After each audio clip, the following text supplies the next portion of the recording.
سب سے پہلے آپ کو بتائیں گے کہ فیلڈ مارشل عاصم منیر کی جانب سے سیاسی اور عسکری قیادت کو عشائیہ دیا گیا۔ صدر وزیر اعظم سمیت سیاسی اور عسکری قیادت نے شرکت کی۔ فیلڈ مارشل سید عاصم منیر نے مارکہ حق کے دوران سیاسی قیادت کی دور اندیشی کو سراہا۔ بھارتی پروپیگنڈا مہم کے خلاف پاکستانی نوجوانوں اور میڈیا کے کردار کو سراہا۔ فیلڈ مارشل عاصم منیر کی جانب سے سیاسی و عسکری قیادت کو عشائیہ دیا گیا، جس میں صدر مملکت آصف زرداری، وزیر اعظم شہباز شریف، چاروں صوبائی گورنرز اور وزرائے اعلیٰ نے شرکت کی۔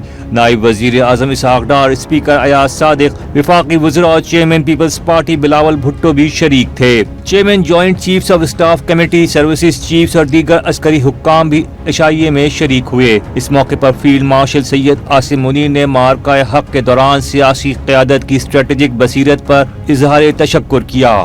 بھارتی پروپیگنڈا مہم کے خلاف پاکستانی نوجوان اور میڈیا کا ناقابل تسخیر کردار آہنی دیوار قرار دیا۔ پاکستانی سائنسدانوں، انجینئرز اور سفارتکاروں کی پیشہ ورانہ صلاحیتوں کی بھی تعریف کی۔ ISPR کے مطابق آرمی چیف نے آپریشن بنیان المرصوص کی کامیابی میں تینوں افواج کے درمیان ہم آہنگی کو بھی سراہا۔